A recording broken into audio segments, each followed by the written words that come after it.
Well, we'll have a little bit of rain that may try and build into the region as we head into the night. A little breezy as well. And yes, it's a few rounds of patchy fog, but I think this will be one of the lesser instances of fog that we've seen in quite a while. Lows also rather warm for this time of year, 30s and low 40s for overnight low temperatures. But we do right the ship a little bit and try and get closer to average eventually. Not tomorrow, though. 40s with a few low 50s, windy with some rain, even a bit of snow up toward the north and west. We'll talk about that coming up, but until then, First at 4 starts right now. Live from Kiloland Media Group. Kiloland News, First at 4. Raising the stakes for dealing fentanyl. The changes lawmakers are considering coming up. Plus, after months of negotiating, a border bill is blocked in the Senate. A look at today's vote and what comes next. And shaping the skyline and history of St. Paul. We're going to tell you about the first black architect coming up. Good afternoon, and thanks for tuning in to First at 4. I'm Don Jorgensen. And I'm Kelly Volk. A bill in the South Dakota legislature could mean tougher punishments for fentanyl dealers.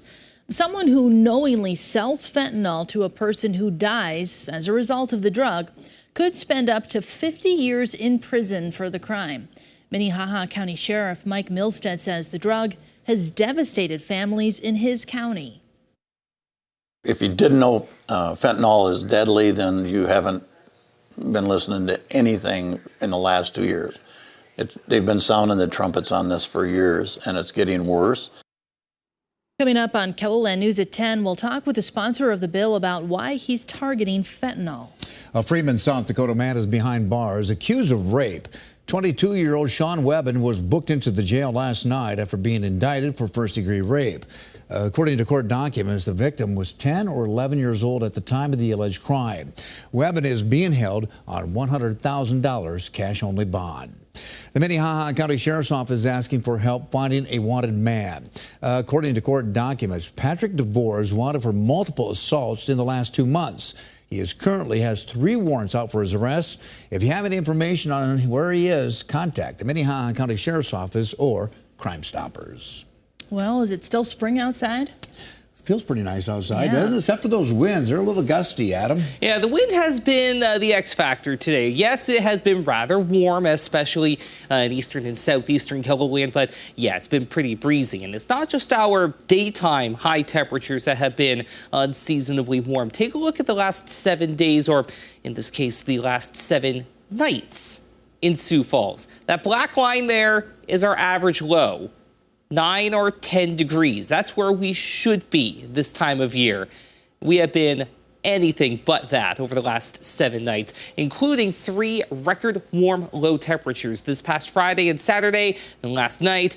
And guess what? We're probably going to do it again tonight with a low temperature on either side of 40 degrees. In fact, so far, our low temperature today in Sioux Falls has been 41.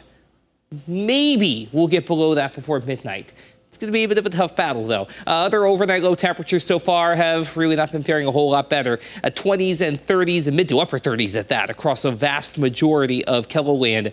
Meanwhile, it's been a decent day to get outside. There's Aberdeen. We can actually see Aberdeen for once. 51, a south wind at 10 miles per hour up in Brown County. And also down in Harrisburg, we're doing pretty well for ourselves, especially in terms of that temperature. 55 in Lincoln County.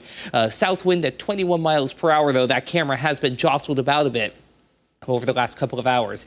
Oh, there is a rather noticeable divide, to say the least, out there. 57 in Chamberlain on the front side of the frontal boundary. On the back side, 42 for Pierre, 39 Phillip, 37 Rapid City, as well as Spearfish. Custer, the outlier, at 49. But ahead of that front, 53 for Mitchell, 51 in Brookings, 55 here in Sioux Falls, and 53 for Yankton. Today's going to be the last really warm day for a little while. It's still going to be above average as we go through the 7-day forecast, but this is about as high as we go. We'll talk about that as we head through the hour. Okay, thanks a lot, Adam. National Girls and Women in Sports Day acknowledges the accomplishments of female athletes and their influences in the world of sports. Keloland's Julia Lynn joins us now, speaking with players from the first professional women's tackle football team in the state. Julia?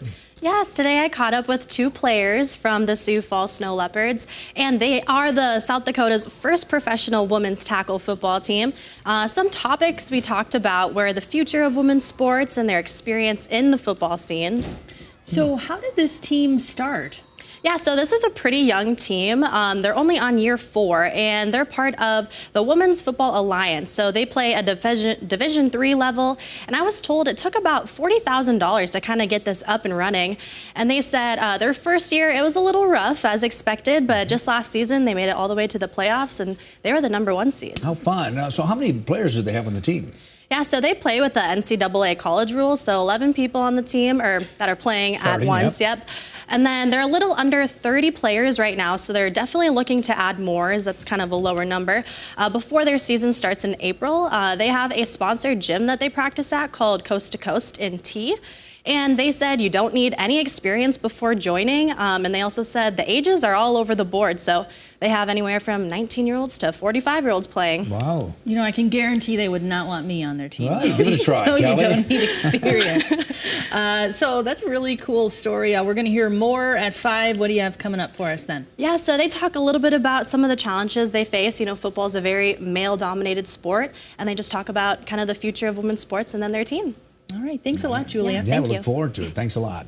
Well, February is Black History Month, and today we are learning about a man who had a big impact in Minnesota's capital city. Susan Elizabeth Littlefield introduces us to the first black architect. It stands tall above a beloved St. Paul neighborhood, a water tower that's functional and beautiful. The Highland Tower, that is just a beautiful, work of architectural design. It's architecture that catches the eye, and the story behind it caught Tony Simmons' ear. I love history. I was always curious, what's the history of African Americans coming into St. Paul? And I came across Clarence Wigington, and I was like, whoa, what an incredible transformational figure.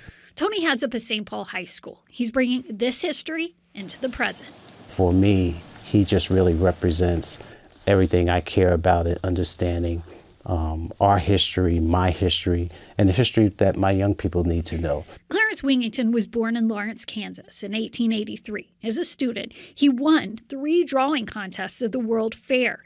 He became a draftsman and applied for an open job with the city of St. Paul in 1914. He outscored every applicant in a skills test. He was, I think, so far as anyone knows, the first black municipal architect in the country. Paul Nelson chronicled Clarence's life for the History Museum. Generally speaking, for black professionals, opportunities were constrained. He made his way, not as a black architect, but simply as a professional. For a guy who, again, was not formally trained as an architect, to have 3 buildings on the National Register. It's impressive. It's impressive. There is, of course, the tower and this Hamlin landmark. He designed schools and this namesake structure. The pavilion at Harriet Island is another example of his classic architecture. There are over 90 projects in total. So his work is a big part of the infrastructure of St. Paul. Oh, yeah. Timeless structures and a timeless lesson. What would you want your students to know about him?